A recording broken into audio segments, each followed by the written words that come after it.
9월의 세 번째 주일, 거룩한 주일, 하나님께 영과 진리로 예배드리는 모든 성도님들 가정 위에 하나님의 크신 은혜와 복이 함께 하시기를 축원합니다. 코로나19로 인하여서 비대면 예배가 된 지도 한 달이 훌쩍 지나갔습니다. 다행스럽게도 오늘 금주부터는 제한적이긴 하지만은 현장 예배도 가능하게 된 것을 아주 기쁘게 생각을 합니다.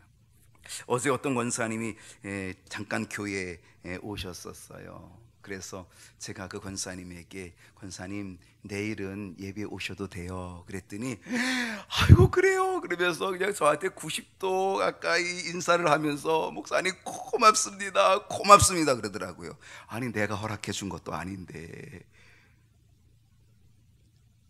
제가 우리 교회 밴드에 보니까 어떤 권사님이 이렇게 올렸어요. 예수님의 제자들이 예수님의 부활의 소식을 듣고 얼마나 기뻐했을지가 실감난다. 예배 드리러 오라고 그러니까 얼마나 그게 기쁜 소식이었는지, 예수님의 제자들이 그 절망 속에 있다가 그 좌절 속에 있다가 예수님 부활했다는 그 소식을 듣고 제 아들이 얼만큼 기뻐했을지가 생각이난다. 그런 이야기를 그 밴드에 올려주셨습니다. 참 감사합니다. 정말 어려운 중에도 예배를 사모하는 식구들이 있구나, 정말 예배를 이렇게 사모하는구나, 교회를 이렇게 사모하는구나 라고 하는 그것을 들을 때에 목사로서 마음이 짠하고 너무 고맙고 너무 감사하더라고요. 요즘 제가 설교한 그 설교의 제목을 좀 한번 정리해 보고 싶습니다. 제가 지지난주에 설교의 제목이 하나님을 대면합시다. 이 비대면의 시대에 우리가 하나님을 꼭 대면하자. 누구 얘기했냐면요, 바벨론의 포로로 끌려갔던 다니엘에 대한 이야기를 했습니다. 예루살렘 성전에 올라갈 수 없는 그 먼 곳 바벨론으로 포로로 끌려갔지만 거기서 어떻게 하나님을 대면할 수 있을지를 우리에게 가르쳐 주지 않았습니까? 하나님을 대면하는 다니엘의 모습, 우리에게 주는 은혜가 있었던 거죠. 제가 지난주에는 깊은 데로 갑시다 그랬습니다. 이제 하나님을 대면하기 위하여서 우리는 깊은 곳으로 가자. 그 깊은 곳에서 기다리고 계신 주님을 만나보자. 깊은 데로 가자 그랬습니다. 오늘은 뭘까요? 오늘은 고쳐 주시옵소서. 하나님을 대면하는 그 깊은 곳에서, 그 깊은 곳에서 하나님을 만나며 하나님 앞에 기도하기를, 주여 고쳐 주시옵소서. 오늘 고쳐주시는 하나님을 말씀 속에서 만나는 은혜가 있기를 축복합니다. 정말 주님을 만나기 원합니다. 고쳐주시는 주님, 주여 고쳐주십시오, 고쳐주시는 주님을 만나는 은혜가 정말 이 시간에 여러분 말씀 속에서 여러분에게 임하는 놀라운 역사가 있기를 정말 간절히 소원합니다.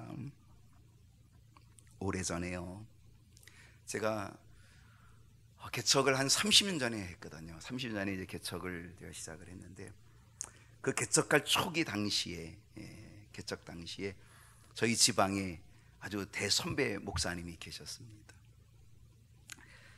그 선배 목사님 댁에 한번 가본 적이 있게 되었는데요, 그 목사님의 사모님은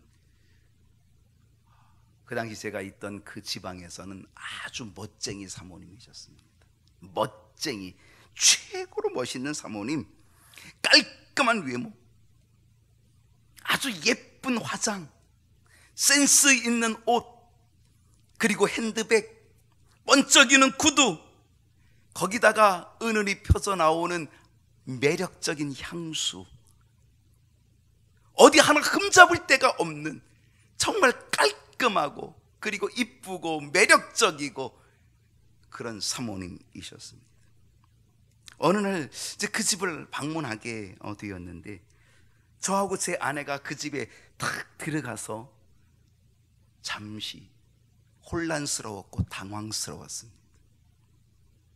첫 번째, 그 집에 딱 들어가서 느낀 느낌이 뭔지 아세요? 오늘 이사 가시나? 무슨 의미인지 여러분 아시겠습니까? 여러분, 이사 가는 집은 어떻습니까? 그 안방과 거실에 이삿짐들이 다 펼쳐져 있는 그것이 되겠죠. 현관에 들어서면서, 그리고 거실에 들어서면서 방 어느 한 곳에 앉을 곳이 없었어요. 자리에 앉으려면 제가 발로 몇 개를 쓱쓱쓱 밀어내야 그냥 겨우 앉을 수 있는 그러한 상황이었던 것이요. 저는 그때 깨달았습니다. 외모로 사람을 판단할 것은 아니구나. 그렇게 깔끔한, 그렇게 외모 단정한 그 사모님의 모습과는 전혀 어울리지 않는 그 현실을 보았기 때문입니다.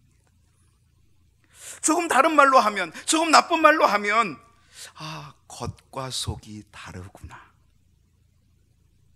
그렇습니다. 겉과 속이 다를 수 있다는 사실을 우리는 깨닫게 된다는 것입니다. 오늘 이야기가 뭘까요? 오늘 이야기는 엘리사 선지자의 이야기입니다.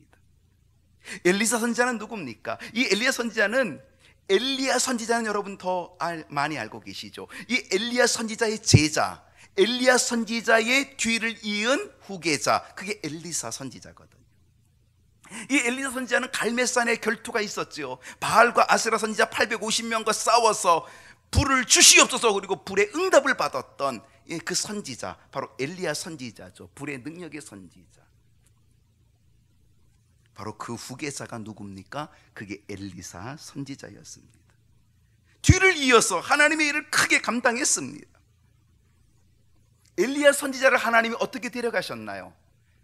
엘리야 선지자를 하나님이 데려가실 때에는 불만과 불병거로 회오리바람으로 해가지고 그는 죽음을 맛보지 않고 승천하여 하나님이 그를 데려가셨죠.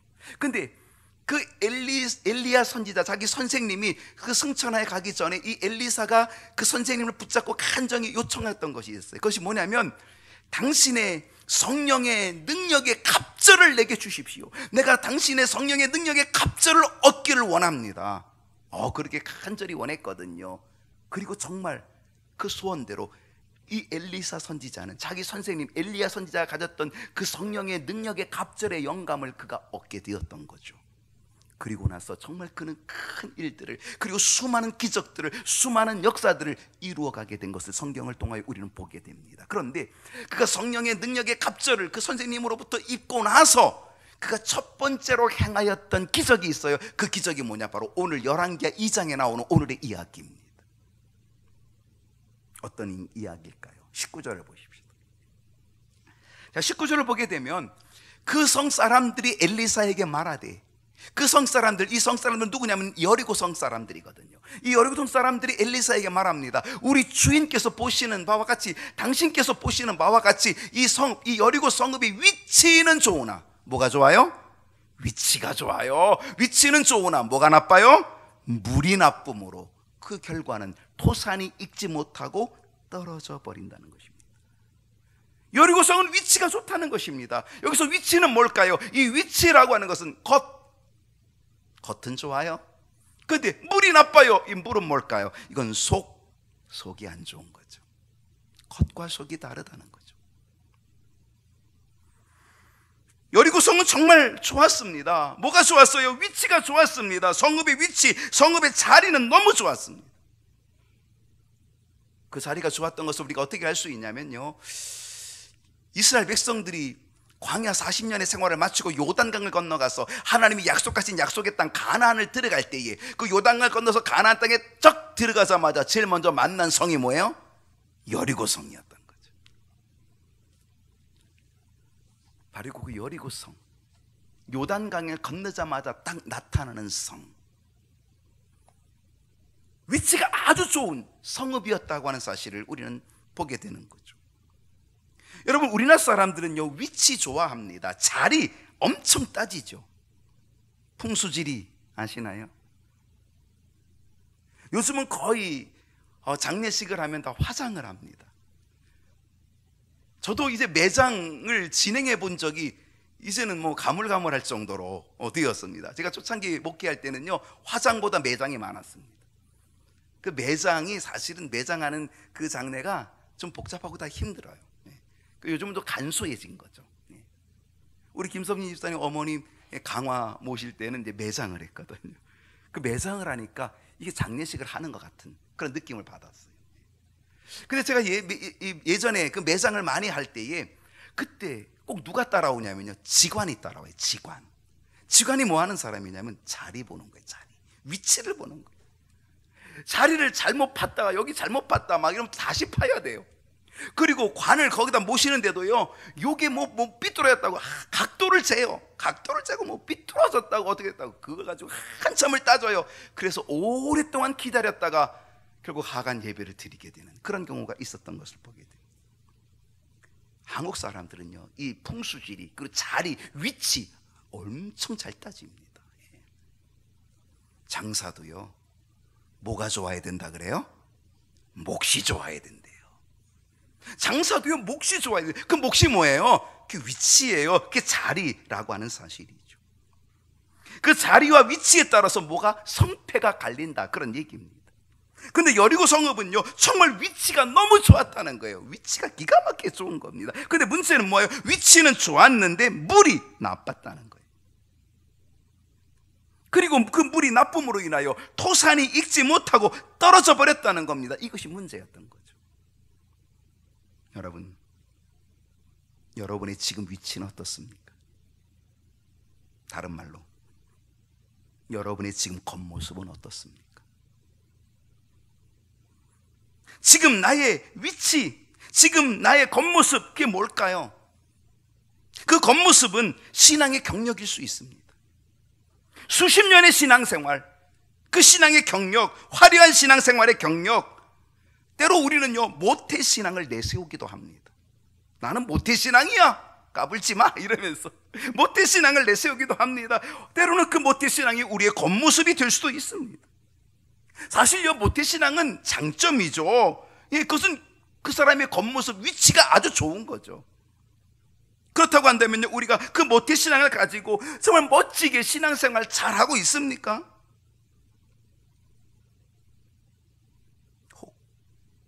혹시 물이 나빠서 토산이 익지 못하고 떨어지는 것과 같이 되고 있는 것은 아닐까요? 모태신앙, 위치는 좋은데 물이 나빠서 토산이 떨어지는 것처럼 떨어지는 건 아니냐 말이죠.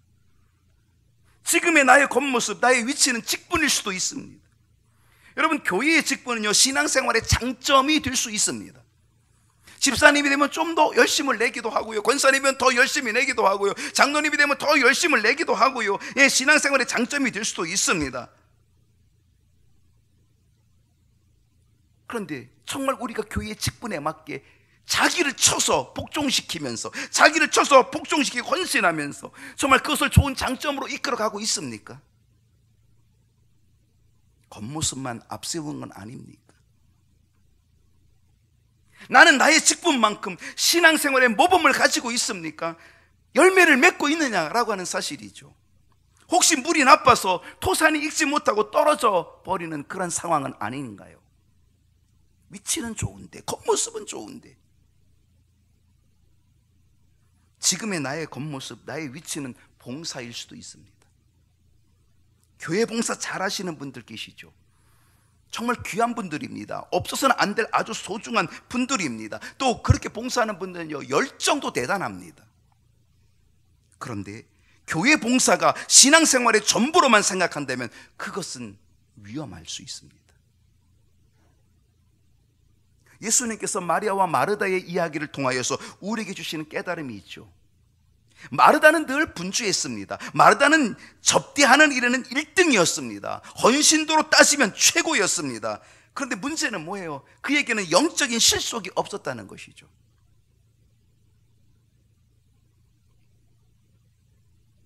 여리고 성읍은 위치가 좋았습니다. 그런데 토산이 익지 못하고 떨어지고 말았다는 것입니다. 오늘 우리들의 겉모습, 오늘 우리들의 위치는 정말 좋은데 나의 신앙의 경력과 모태신앙, 직분, 봉사, 헌신, 이 모든 것들은 참으로 좋은데 토산이 익지 못하고 떨어져 있는 것은 아닐까요? 떨어져 버리는 것은 아닐까요? 여러분, 무엇이 문제였습니까? 그것은 물이 문제였다는 거예요. 여리고 성읍의 위치는 좋은데 뭐가 문제냐? 물이 문제였다는 거예요. 물이 나쁨으로 토산이 떨어졌다는 거예요. 물이 나쁨으로. 물이 좋아야 됩니다. 정말 물이 좋아야 된다는 사실.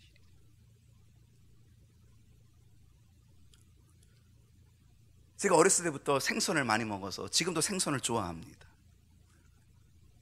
제 초등학교 친구 중에 친구 어머니가 한백이라는 그 옆 동네에 한 30-40분 걸어가야 하면서 올 수 있는 거리인데 거기에 살고 계셨는데 그분이 이 생선 장사를 하셨습니다. 그래가지고 큰 다라이에다가 이 생선을 이 머리에다 이고 그 먼 길을 오면서 각 집마다 돌아다니는 거죠. 생선을 팔러 돌아다니는데 저희 집이 생선을 참 많이 먹었어요. 저희 어머니도 생선 좋아하고 저희 식구들이 다 생선을 많이 먹었거든요. 그 저희 집에 이제 주로 가끔 많이 오셔요. 그 오시면은요, 우리 어머니를 꼬십니다. 뭐라고 꼬시는지 아세요? 사모님, 오늘 물이 좋은 게 왔습니다. 뭐라고 꼬셔요? 물이 좋은 게 왔다 그래요. 그래서 제가 그 얘기를 듣고 이렇게 다라이를 내려놓은 걸 보니까 물이 하나도 없어요. 물이 하나도 없는데 물이 좋은 게 왔대요. 물 좋은 게 들어왔다는 거예요. 물 좋은 게, 물이 좋다는 거예요. 물은 하나도 없는데 그 말이 뭐였어요? 물이 좋은 게 아니라 그 물이 좋다는 얘기는 바로 생선이 싱싱하고 좋다는 거죠. 그럼 우리 어머니가 그 말을 듣고 또 생선을 사요.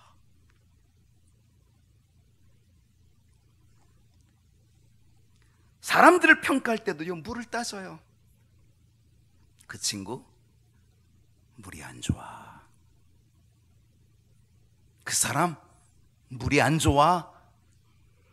사람을 평가할 때도 물을 따져요. 생선을 평가할 때 물을 따지는 것도 뿐만 아니라 사람을 평가할 때도 물을 따진다, 그런 얘기입니다. 그러니까 뭐야? 물이 좋아야 되는 거예요. 왜 그렇습니까? 그 물이 생명이기 때문에 그렇습니다. 여러분, 땅이 물이 없으면 말라버리죠. 생명력을 잃어버리죠. 식물이 물이 없으면 자랄 수가 없죠. 더군다나 우리 사람은요, 70% 이상이 다 물로 되어 있기 때문에 물이 얼마나 소중합니까? 물이 없으면 우리는 죽고 만다는 사실이죠. 여러분, 뭐 마셔요? 생수를 마십니다. 지금 수돗물 바로 틀어가지고 마시는 분 있어요? 없습니다. 정말 물이 없어서 전쟁통에 정말 물이 없어 죽을 지경이다, 그러면 수돗물이라도 먹겠지만 지금 수돗물 먹으라면 먹을 사람 아무도 없어요. 다 뭐 먹어요?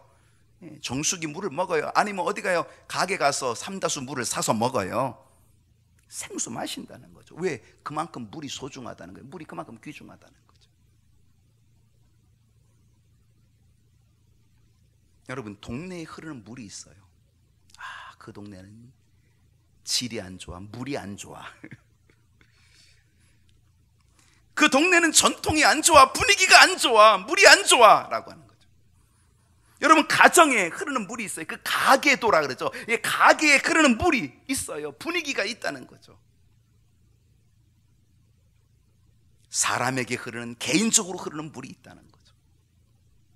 여러분, 이 물은요, 교회에도 있어요. 경인교회 물이 어때요? 좋아야 돼요. 동네 사람들이 볼 때 경인교회 참 물 좋은 교회야. 여러분, 이렇게 평가가 돼야 되지 않겠습니까? 경인교회 물이 나쁘다 그러면 그건 얼마나 어려운 일이에요. 얼마나 안타까운 일이에요. 물이 좋아야 된다는 거예요.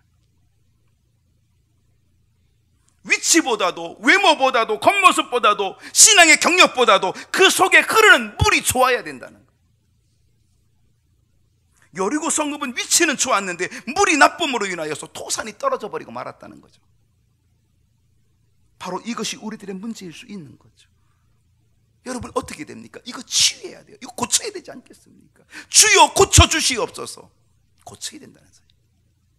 어떻게 하면 좋을까요? 어떻게 하면 고칠 수 있겠습니까? 20절 보겠습니다. 자, 20절 말씀 한번 다 같이 한번 읽어볼까요? 시작. 엘리사가 이르되, 엘리사 선지자가 뭐라 그랬어요? 새 그릇에 소금을 담아서 가져오라는 거예요. 여기는 두 가지가 필요한 거예요. 첫 번째는 뭐가 필요했어요? 새 그릇이 필요했어요. 헌 그릇은 안 되나요? 안 돼요. 아무 그릇이나 하면 안 되나요? 안 돼요. 바가지다 하면 안 되나요? 뭐 양푼 그릇에다 하면 안 되나요? 바켓에다 하면 안 되나요? 세수대에다 하면 안 되나요? 소금만 담아오면 되지. 뭐 아무거나 아무 그릇이면 되지. 뭘 그릇을 따져요? 근데 여긴 뭐라 그랬어요? 안 되는 거예요. 무슨 그릇 갖고 오라래요? 새 그릇에 소금을 담아 오라는 거예요. 새 그릇. 여러분, 오늘 우리는 우리에게 있는 문제를 치유하고자 할 때, 나에게 있는 문제를 치유하고자 할 때, 그걸 해결하고자 할 때 꼭 필요한 것이 있다라고 하는 거예요. 이 말씀을 깨달으십시오. 그것은 뭡니까? 그것은 바로 새 그릇이 필요하다는 거예요. 때로 우리는 육신의 질병으로 고통받을 수 있습니다. 여러분, 그 질병을 치유할 때도 마찬가지예요. 그 질병을 치유하고자 하는 그 사람에게 필요한 것이 뭐예요? 바로 새 그릇이라는 거예요. 하나님이 뭘 원하세요? 새 그릇을 원하고 있다는 사실.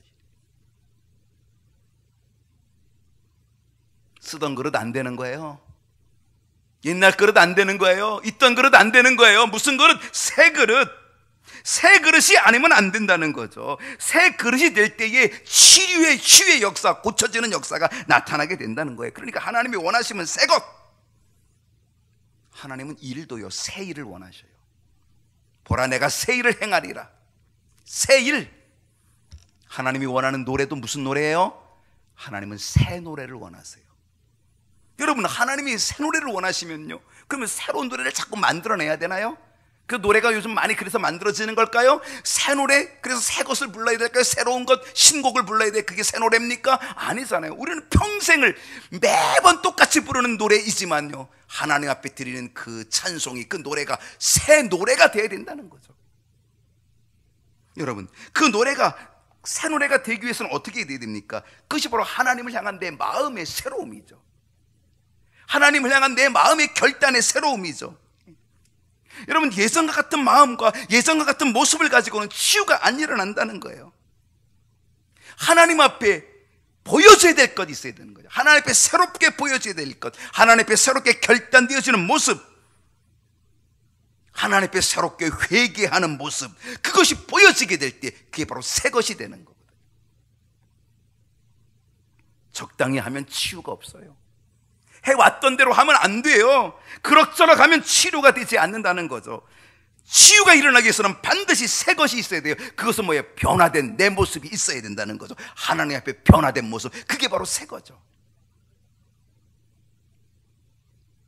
그때 하나님이 치유하시는 역사를 이루어 주실 줄로 믿습니다. 무엇이 필요했다고요? 새 그릇. 그리고 또 하나 필요한 건 뭐였어요? 소금이었어요. 그 새 그릇에 뭘 담아서? 소금을 담아는 거예요. 하나님이 원하시면요, 소금이에요. 여러분, 소금은 역할이 있어요. 어떤 역할을 하나요? 소금의 역할 중에 부패를 방지하는 역할이 있어요. 아주 옛날에 냉장고가 없던 시절, 소금은 약간의 냉장고 역할을 하기도 했어요. 장독대에 있는 소금독이 잠시나마 냉장고 역할을 하기도 했어요. 생선을 오래 보관할 수 없잖아요. 생선은 금방 부패하거든요. 근데 그 금방 부패하는 이 생선을 조금 더 오래 부패를 방지하기 위해서 소금으로 어떻게 해요? 그 생선을 절여요. 그러면 오랫동안 보존될 수 있어요. 부패를 방지할 수 있는 거죠. 여리고 성읍의 나쁜 물, 이제는 새 그릇에 담은 소금으로 더 나빠지지 않도록 해야 된다는 거죠. 소금이 필요한 거죠. 나 자신의 그 부패된 모습, 나 자신에게 소금을 쳐서 부패되어져가는 나를 막아내야 된다는 거죠. 나쁜 물, 나쁜 흐름, 나쁜 마음, 나쁜 생각, 거기에 뭐가 쳐져야 돼요? 소금이 쳐져서, 그래서 그것을 방지해야 돼요. 그 부패함을 막아내야 된다는 거죠. 소금의 역할이 뭘까요? 소금의 역할은요, 맛을 내는 거예요. 어떤 음식이든지요, 소금이 안 들어가는 음식은 거의 없어요. 소금 빼고 아무리 1등 요리사에게 소금을 빼고 요리하라 그러면요, 요리 제대로 될 수 없죠. 곰국을 며칠 동안 3일을 끓이든 일주일을 끓이든 정말 아주 진 국을 끓였어요. 곰국을 그냥 우려내가지고 잘 끓여냈어요. 뽀얀 곰국이 나왔어요. 근데 그냥 먹으면 어때요? 맹맹해져. 맛이 없죠. 거기 뭐가 들어가야 돼요? 소금이 들어가서 간이 맞아야 그 뽀얀 곰탕이 정말 맛있는 곰탕이 되는 거죠. 소금은 맛을 내는 거예요. 나쁜 물에 소금을 쳐서 그 나쁜 물이 고쳐짐으로 맛을 내게 되는 거죠. 소금의 역할이 뭘까요? 소금은 지속적으로 하게 하는 역할을 해요.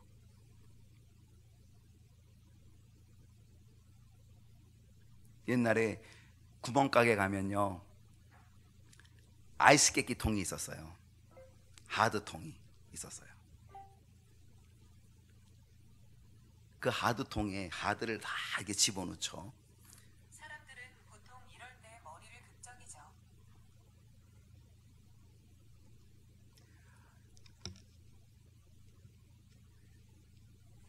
거기에 하드를 다 집어넣고 그 위에다가 고무주머니, 노란 고무주머니에다 뭘 집어넣을까요? 아, 이거 잘하시네. 제가 1부 때 2부 때리니까 대답을 못 하더라고요. 거기다 얼음을 집어넣어요. 그리고 그 얼음을 집어넣고 거기에 반드시 들어가게 되어지는 게 하나 있어요. 뭐가 들어가요? 소금을 집어넣어요. 왜 소금을 넣을까요? 그 얼음에다 왜 소금을 넣을까요? 얼음의 녹는 속도를 지속적으로, 그래서 얼음의 역할을 지속적으로 할 수 있도록 하기 위해서 거기에 소금을 넣는 거예요.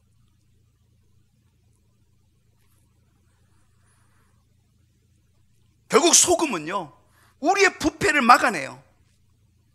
대신 맛을 내게 해요. 그리고 또 그 맛이 지속적으로 유지되도록 만들어주는 게 소금이에요.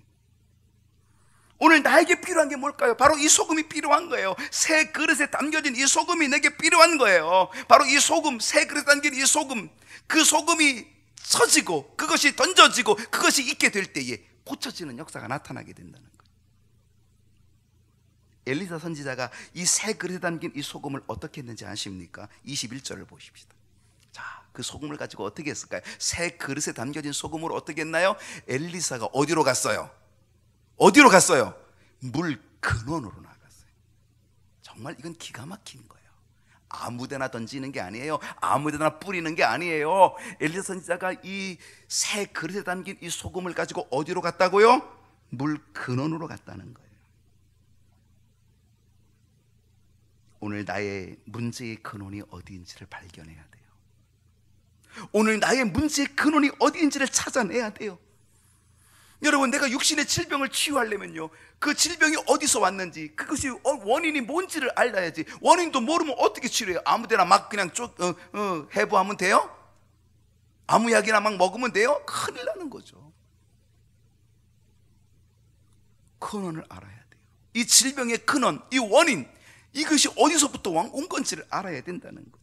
이거를 찾아내야 된다는 거죠. 우리 문제의 근원, 우리 질병의 근원, 우리의 영적인 병든 것에 대한 근원이 뭔지를 우리가 찾아내야 된다는 거예요. 우리는 그 근원으로 나아가야 된다는 거예요. 그래서 그 근원에 나아가서 이 새 그릇에 담긴 이 소금이 거기에 던져져야 되고 그 쳐져야 돼야 그래 고쳐지게 된다는 거죠. 때로 이 근원이요, 핑계일 수도 있어요. 때로 이 근원이 게으름일 수도 있어요. 때로 이 근원이 변명일 수도 있어요. 때로 이 근원이 교만일 수도 있어요. 오늘 나의 문제의 원인이 교만일 수 있고요, 그것이 핑계일 수도 있고요, 게으름일 수도 있고요. 오늘 나에게서 문제의 근원이 뭔지를 우리가 찾아내야 돼요. 그걸 찾아내야, 그 근원으로 가야, 그래야 치료가 된다는 사실이죠. 그 근원에 소금을 던졌다는 거예요.